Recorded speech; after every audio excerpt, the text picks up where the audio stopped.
Të nderuara zonja dhe zotri, u rikthyem në studio me personalitetin e ditës dhe temën për të cilën do të flasim. Me që jemi në muajin e bekuar të Ramazanit, flasim edhe sot për atë që Ramazani është muaj i humanes, muaj i solidaritetit, muaj kur ja shtrim dorën atyre të cilët kanë më së shumti nevojë. Dhe pikërisht për këtë qëllim, pra është krijuar edhe vetë sektori humanitar në pranë myftinisë së Tetovës, i cili për qëllim ka pikërisht këtë, pra humanizmin tek njerëzit edhe për të ngjallur shpirtin humanitar tek njerëzit. Do të flasim për aktivitetet, për planet e këtij sektori dhe njëkohësisht për vlerën që ka humania tek Zoti, e sidomos në muajin e bekuar të Ramazanit. Për të folur për këtë temë, erdhe privilegj që në studion tonë të kemi vetë përgjegjësin e sektorit humanitar pranë myftinisë së Tetovës, njërit edhe imam në xhamin Gam këtu në Tetovë, Hoxhën e nderuar Nuhi Gania. Përshëndetje, mirë se na erdhat. Përshëndetje, urime muaj i shenjtë i Ramazanit. Uroj gjithë të lishikuesve të TV Kohës dhe mbar besimtarëve musliman, trojet shqiptar dhe më gjërë, le të jetë i begat ky muaj ashtu siç e ka lajmëruar vetë i madhi Zot dhe ashtu siç na e ka përshkruar i dërguari i tij Muhamedi alayhis salam. Jemi pra në muajin e shenjtë të madhërishëm, i cili është përplot mirësi, andaj le të jetë ky muaj i lidhjeve tona para së gjithash me njëri tjetrin, në veçantë të lidhemi edhe me krijuesin, nga se njeriu gjatë 11 muajve të vitit bota është e tillë, jeta është e tillë, ku shpeshherë ndoshta nga ngarkesat që kemi, presionet që kemi, ndoshta i him pak në hak vetes tonë dhe tjerëve, andaj pikërisht Zoti ja fali besimtarit këtë muaj të shenjtë, që përmes këtij muaj të shenjtë, muaj të agjerimit, muaj të Kuranit, muaj të bamirësisë, muaj të dashurisë, që ai të reflektojë dhe të ngrit veten e tij në shkallën atë që thotë Zoti, që të jenë të devotshëm besimtarët musliman. Faleminderit shumë që na nderoni me pranimin tuaj në emisionin ton. Do flasim për sektorin humanitar, por fillimisht unë dua ta filloj emisionin me fjalën e Zotit ku thohet që agjerimi ka ditët e numëruara. Pse në fakt thuhet kështu? Si duhet shfrytëzohen këto ditët e numëruara? Kur Zoti flet për agjerimin që është nga shtyllat bazë të fesë islame, vargu 183 surës Bekare, o ju që keni besuar, është bërë obligim agjerimi për ju, ashtu siç ishte për popujt më herët, që ju të jeni të devotshëm. Ajeti vijus 184 me njërë Zoti thotë e jamen ma'dudat, janë ditë të caktuara, janë ditë të numëruara. Pikërisht ky është një mesazh i fuqishëm që Zoti mbjell tek besimtari atë ndjenjen e përgjegjësisë para së gjithash, të vigjilencës, që ai të jetë i vetëdijshëm se këto ditë janë ditë të cilat nuk do t'i përsëriten më në jetë. Andaj kërkon që këto ditë janë të caktuara dhe të numëruar dhe kje kujdes se këto ditë një ditë do të harxhohen, dhe pikërisht pra këtë muaj të bekuar të Ramazanit të këtij viti 2026 janë 29 mundësi, janë 29 shanse të arta, të cilat pikërisht Zoti e ka dhënë për çdo ditë besimtarit musliman i cili është agjërueshëm, i cili pikërisht gjatë kësaj periudhe të këtyre ditëve të caktuara duhet të reflektojë në rrafshin, do thoya para së gjithash vertikal, që të bëjë një lidhje, ndoshta kemi shkputur ashtu siç shkputet telefoni nga interneti, nga Wi-Fi-ja. Pikërisht ky muaj është muaj i lidhjeve të fuqishme mes robit dhe krijuesit Zotit, dhe nga ana tjetër në rrafshin horizontal që të reflektojmë, nga se devotshmëria do të thotë të jesh i mirë, të jesh i kujdesshëm, të jesh shpirt human, dhe pikërisht pra ky muaj i shenjtë i Ramazanit e bën besimtarin që të reflektoj me sjelljet e tija, me moralin e tij, me shpirtin e tij, me zemrën e tij, edhe në aspektin pa horizontal, duke qenë i kujdesshëm, duke qenë human me njerëzit e shtëpisë para së gjithash. Se pejgamberi alayhis salam ka thënë, unë jam më i miri ndër ju nga se unë jam sjellëm mirë dhe jam i kujdesshëm me familjarët e mi, por nga ana tjetër ka thënë se besimtari i mirë është ai i cili është i dobishëm në vazhdimsi ndaj të tjerëve, dhe pikërisht pra ky muaj është muaj ku besimtari kalon në një trajnim. Ramazani është një akademi, një shkollë e lartë ku e përgatit pra besimtarin që ai t'i kryjë misionet, detyrat të cilat i ka ndaj vetes, ndaj Zotit dhe ndaj të tjerëve. Po, faleminderit për këtë ilustrim. Dua të kalojmë të flasim për sektorin humanitar, por mbi gjitha të ndalemi në vitin e kaluar. Si e përkujtoni vitin e kaluar në lidhje me shtrimin e iftareve për studentët, me aktivitetet të tjera të cilat ju i bët në temën e humanizmit, në fakt, në temën e solidares? Përse përket vitit të kaluar edhe viteve më para që i kemi shtruar iftaret për studentët, njërë është ajo që pse ne i shtrojmë iftaret për studentët.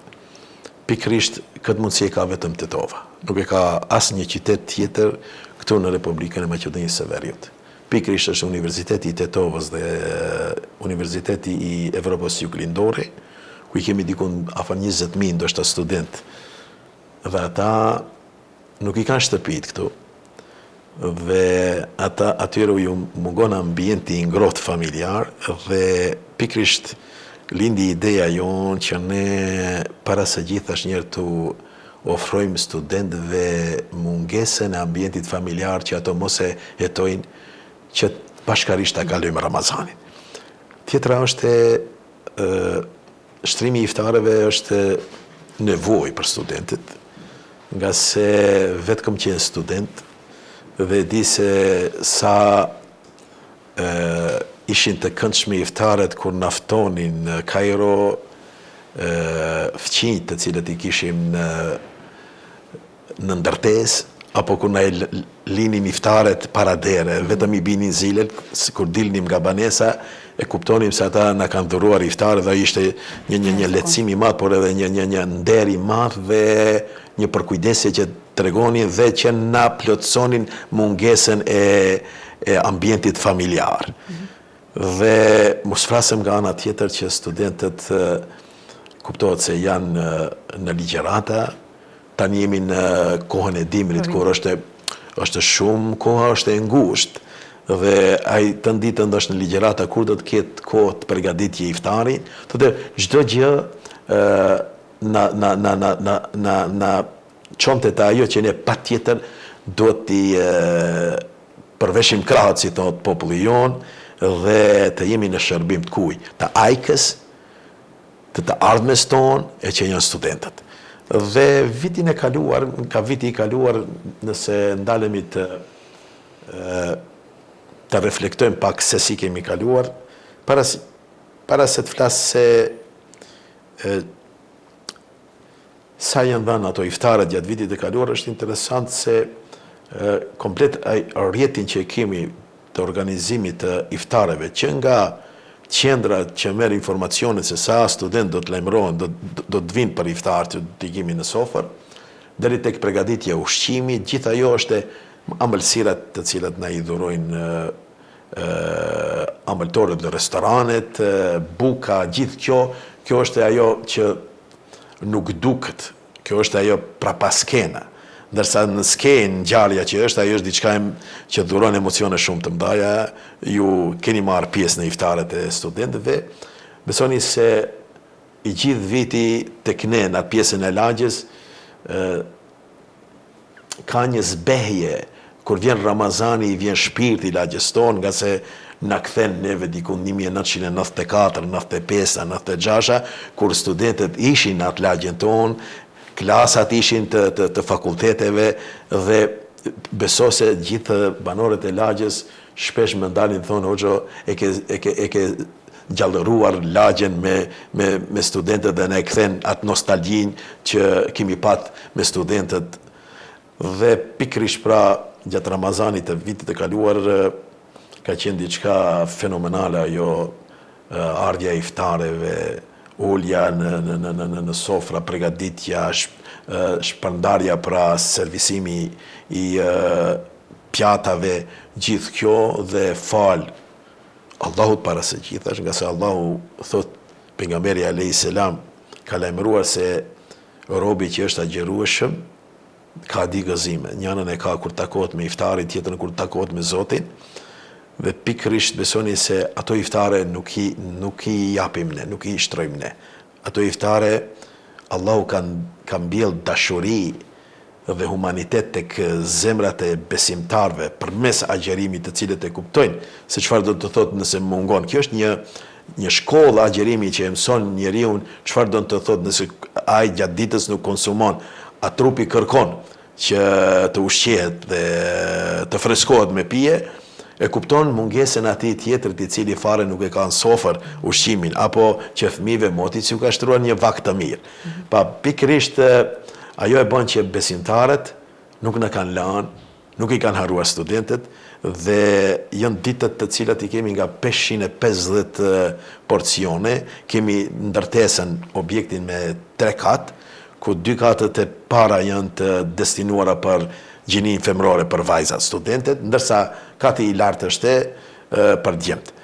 Dhe i kemi ditët e mdhaja që unë i thëmë darsmat e mdhaja, është dita e hanë, e martë, e mërkura dhe ejtet, të cilët e nga 550 iftare, dhe kuptohet se ditët tjera e premtja, e shtuna dhe djela, një pjesë kthehen të përjetojnë Ramazanin në gjirin familjar, po përsëri një 300-350, përsëri në ngele një darsëm normale që e bëjmë ne, falë pra donatorve, ja kemi dalë, vjetë pra kemi shtruar dikundi afër 12.000 iftare, që synojmë edhe këtë vit inshallah me ndihmën e Zotit dhe njerëzve bamirës të cilët i ka Tetova, Pollogu dhe më gjërë. Nga ato momente më interesante të cilat do t'i veçoja, është interesant kur ndalet një profesor dhe atë qendrën që kemi atje ku bën pagesat e iftareve, ndalet dhe thot, kam qef, thot, jap komplet pagën, nga se vetë kom qenë student, por edhe jam profesor i këtyne studentëve dhe kur i shoh se ju jeni në shërbim të studentëve me gjithë qef, pra, me dashuri më të madhe dhuroj pra komplet pagën. Kjo është një gjë shumë i madh, kur e dim se edhe ai varet nga ajo pagë, pra ka familjen e tij, ose ana tjetër kur një grua moshuar e lagjës më tregon ai djali që e njohin ato se është nuk i ka ekonomi i kushtet, nuk i ka aq të volitshme, edhe i ka kuptuar, e shef se aty është e bëhet rëmuj, ka kallëbllëk të madh. Dhe ndalet dhe thot kam qef thot edhe unë ta paguaj një iftar dhe i qet 200 dinar. Duke ditë ki se nuk ka mundësi thot oj nëna jon i kam paguajt krejt janë pagume. Jo, kam qef mos më ndani mu.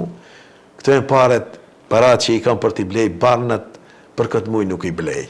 Pra është një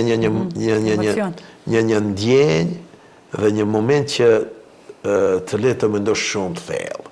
Se besoni se njerëzit tonë janë shumë humanë dhe shumë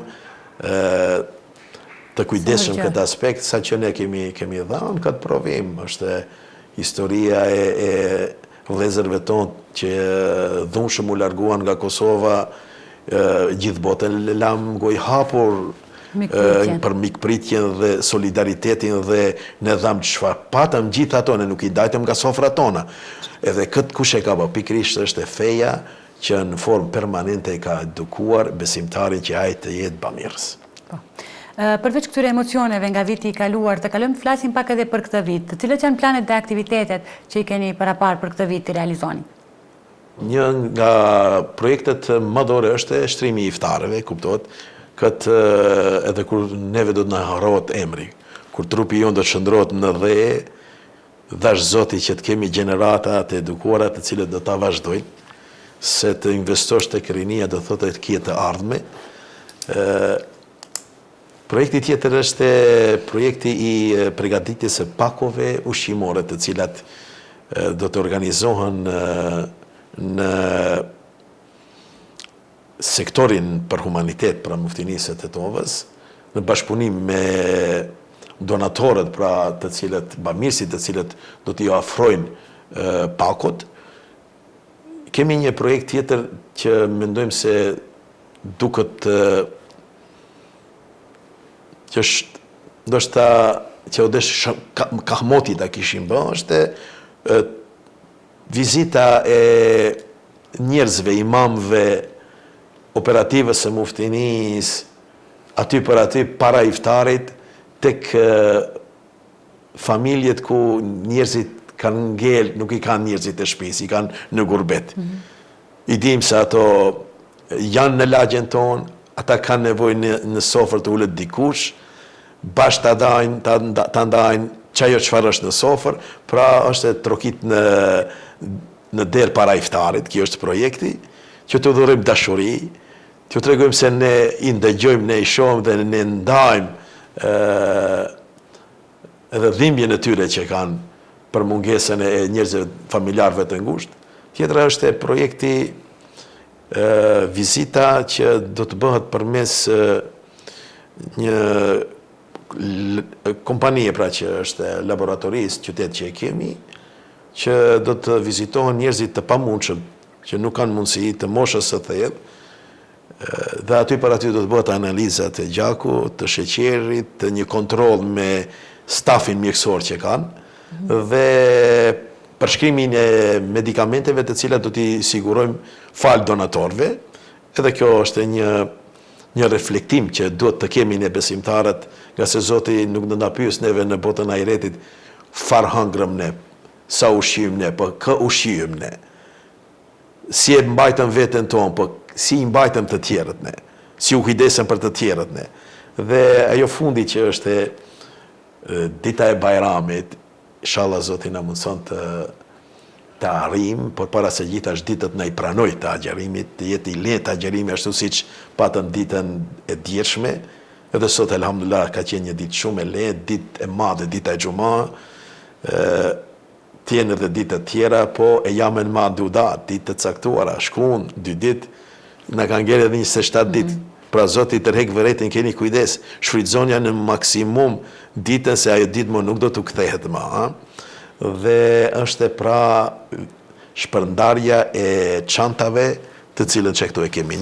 Kjo është shpërndajt për 4 vite, kjo është viti 5, që nuk kemi lënë qerdhe, nuk kemi lënë shkollë në Tetovë dhe rrethinën e Tetovës komunat, që nuk i kemi vizituar nxënësit e klasave të ulta.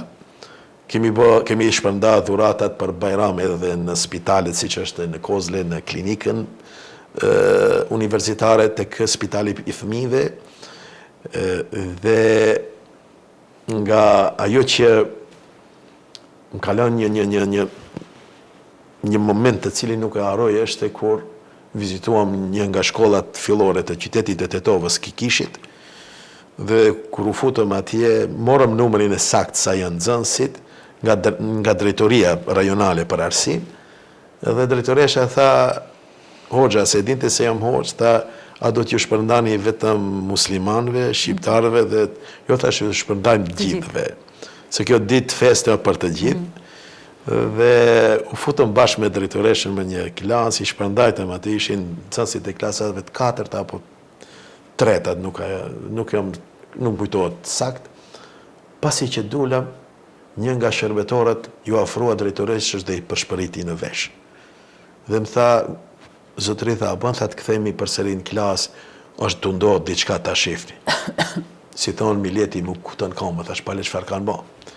Mu kanë filluar t'i gjujnë, edhe i andej këndej, se paku e mbushët, dikundi me 3-14 artikuj, edhe krejt, e flet pastaj kjo kur futëm. Kur hinë mrenda, të bon ka e para, të njëni qana, idealisht. Ju afrove, thash, pse qana, e lëmova pakës. Më tha, qiqko, o aqë, tha shife, tha, ka edhe kinderjaja, ka këtë. I shumë i gëzuaraj. Dhe kur dulem jashtë, drejtoresha tha, o që tha, këto fëmijë, tha, nuk janë fëmijë, tha, të cilat kanë probleme financiare, që jetojnë, se ne dim se në Maqedoninë e Veriut, si pas statistikave, çdo 1/3 fëmijë jeton në varfëri të skajshme. Ndërsa varfëria për dikundi afër 40% janë në limit të shoqëria që jeton në varfëri. Tha këto janë, tha, që kanë standard, kanë mirëqenie në familje, por ju keni dhuruar dashuri, këtë do ta mbaj mend. këtë do t'ja u përcjellim edhe prindërve. Dhe pikërisht kjo është Bajrami, kjo është Ramazani. Ramazani nëse ka ardhur na afroje neve me Zotin, paraprakisht Zoti don që ne përmet Ramazanit të afrohemi me njëri tjetrin. Shumë emocion, në fakt, shumë emocion ndjenja e humanitetit jep një emocion të veçantë edhe për ata të cilët e dëgjojnë, lere me për juve të cilët e keni përjetuar nga afër këtë rastin me fëmijët dhe jo vetëm, pastaj edhe rastin me profesorin edhe me atë nënën. Po megjithatë, cila është vlera që ka humanizmi tek Zoti, pra shpirti human i besimtarit, si do të shpërblehet nga ana e Zotit?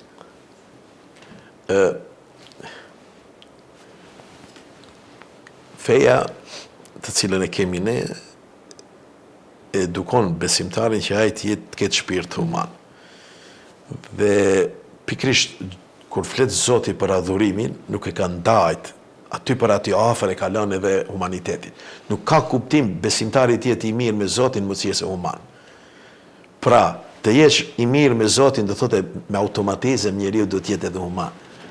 Do të ketë atë shpirtin e bamirësisë dhe jemi të urdhëruar që të jemi u falul khair, thot Zoti, dhe bëni ju mirë në vazhdimsi, nga ana tjetër, sabiku ilal khairat, bëni gara kush do të bëje më shumë mirë. Pra komplet feja jona edukon që ne të jemi të mirë, ndërsa nga ana tjetër ka fol për shpërblimet.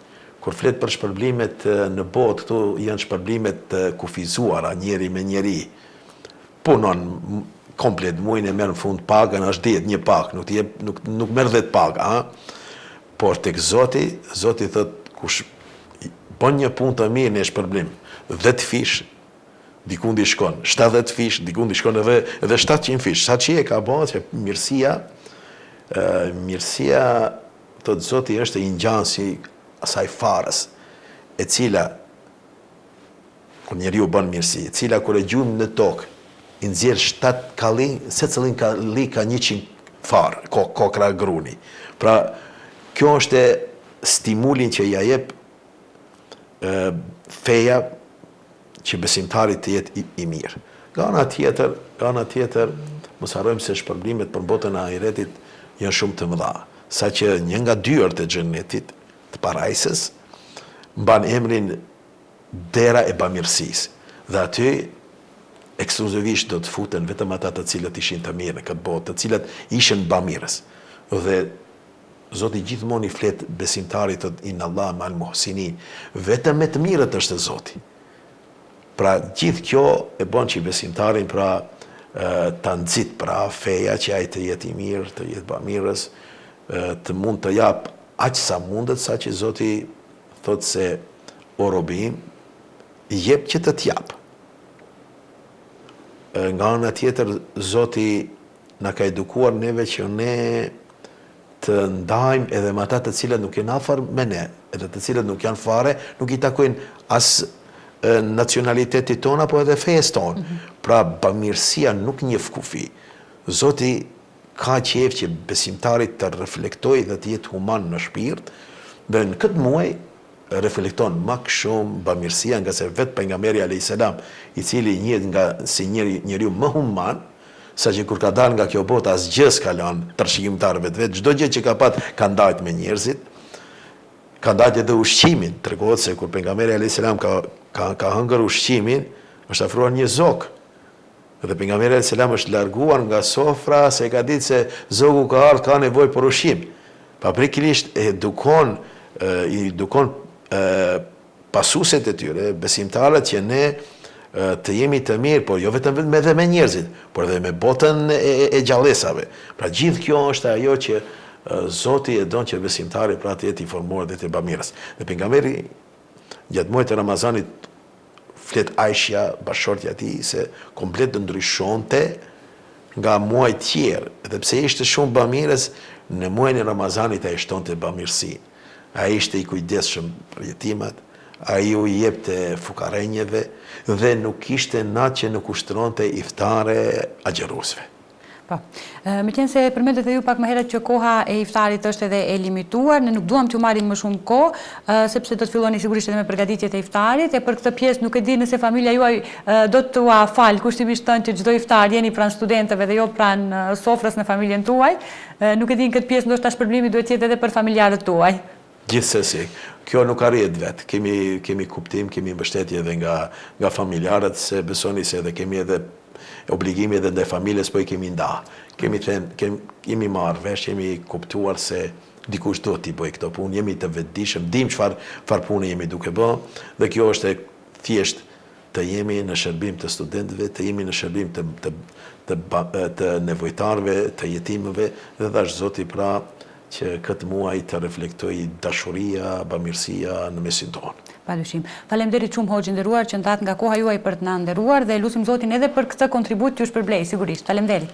Gjithsesi edhe një herë urime, Zoti pranoft këtë ditë, kisha qejf të përcjellë mesazhin e fundit tek meqenëse jemi gati se i afrohemi edhe iftarit, pak orë na ndajnë. E janë i shfrytëzonja se janë ditë të caktuara, shfrytëzonja edhe këtë moment para iftarit, nga se duaja e agjëruesit thot Allahu nuk kthehet pa u pranuar tek Zoti, saqë vetë Musait a.s. i patron Allahu e gjejmë të shënuar se o Musa, tani që merr shpalljen nga unë, mes teje dhe mes meje ka 70.000 pengesa perdhe, ndërsa mesagjeruesi që do të vije pas një kohë, është ummeti Muhamedit a.s.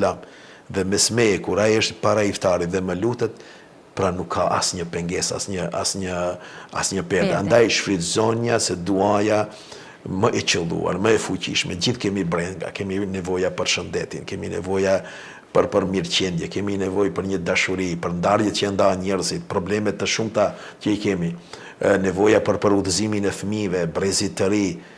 Luteni Zotin para se të thirrë ezani, se është momenti më i volitshëm dhe më i artë që ne s'ka kusht tjetër që mund të na shpëtoj pos Zotit, dhe do ta përfundoj me atë që kam lexuar dikund kur thot mos i thuaj Zotit o Zot kam një breng të madhe, por thuaja brengës oj brenge kam një Zot të madh. Andaj kemi një Zot të madh dhe ai dash Zoti që na ndihmon në çfarëdo situata që jemi. Faleminderit shumë edhe një herë. Faleminderit. Të nderuar shikues, ishte dhe kjo pjesa me personalitetin e ditës. Kemi folur për një temë e cila është shumë e rëndësishme, sidomos në muajin e Ramazanit, që ka të bëjë me humanitetin. Ne bashkë do të shihemi të hënën. Juve ju uroj një fundjavë të bukur dhe për gjithë agjëruesit një agjërim sa më të lehtë dhe të pranuar. Deri në takimin e radhës, bashkë mirupafshim.